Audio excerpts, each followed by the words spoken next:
ಈಗ ಬೆಂಗಳೂರಿನ ಇತರ ಸುದ್ದಿಗಳನ್ನ ಫಟಾಫಟ್ ಅಂತ ನೋಡೋಣ ಜಸ್ಟ್ 5 ನಲ್ಲಿ. ಗೌರಿ ಗಣೇಶ ಹಬ್ಬದಂದು ನಗರದಲ್ಲಿ ಮಾಂಸ ಮಾರಾಟ ನಿಷೇಧಿಸಲಾಗಿದೆ. ಸೆಪ್ಟೆಂಬರ್ 7ರಂದು ಬೆಂಗಳೂರಿನಲ್ಲಿ ಮಾಂಸ ಮಾರಾಟ ನಿಷೇಧಿಸಿ ಪಾಲಿಕೆ ಆದೇಶಿಸಿದೆ. ಬಿಬಿಎಂಪಿ ವ್ಯಾಪ್ತಿಯ ಕಸಾಯಿಖಾನೆಗಳನ್ನು ತೆರೆಯದಂತೆ ಬಿಬಿಎಂಪಿ ಪಶುಪಾಲನಾ ವಿಭಾಗ ಸೂಚಿಸಿದೆ. ಪ್ರೇಯಸಿಗಾಗಿ ಮನೆ ಕಳ್ಳತನ ಮಾಡುತ್ತಿದ್ದ ಆರೋಪಿಯನ್ನ ಪೊಲೀಸರು ಬಂಧಿಸಿದ್ದಾರೆ. ಆನೇಕಲ್ ತಾಲೂಕಿನ ಜಿಗಣಿ ಪೊಲೀಸರು 23 ಮನೆಕಳವು ಪ್ರಕರಣಗಳಲ್ಲಿ ಬೇಕಾಗಿದ್ದ ಲಕ್ಷ್ಮಣ್ ಅಲಿಯಾಸ್ ಗುನ್ನಿಯನ್ನ ಅರೆಸ್ಟ್ ಮಾಡಿದ್ದಾರೆ. 8 ಲಕ್ಷ ರೂಪಾಯಿ ಮೌಲ್ಯದ 101 ಗ್ರಾಂ ಚಿನ್ನಾಭರಣ ಜಪ್ತಿ ಮಾಡಿದ್ದಾರೆ. ಪ್ರೇಯಸಿಯನ್ನ ಸುತ್ತಾಡಿಸಲು ಮನೆಗಳಿಗೆ ಕನ್ನ ಹಾಕ್ತಿದ್ದ.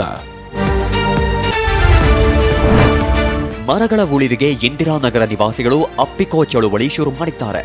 ಇಂದಿರಾನಗರದ ಡಿಫೆನ್ಸ್ ಕಾಲೋನಿಯ 1ನೇ ಕ್ರಾಸ್ನಲ್ಲಿ ಕಟ್ಟಡಕ್ಕೆ ಅಡ್ಡಿ ಎಂದು ಗುಲ್ಮೋಹರ್ ಹೂವಿನ ಮರ ನೆಲಕ್ಕುರುಳಿಸಲು ಬಿಬಿಎಂಪಿ ಪರ್ಮಿಷನ್ ನೀಡಿದೆ.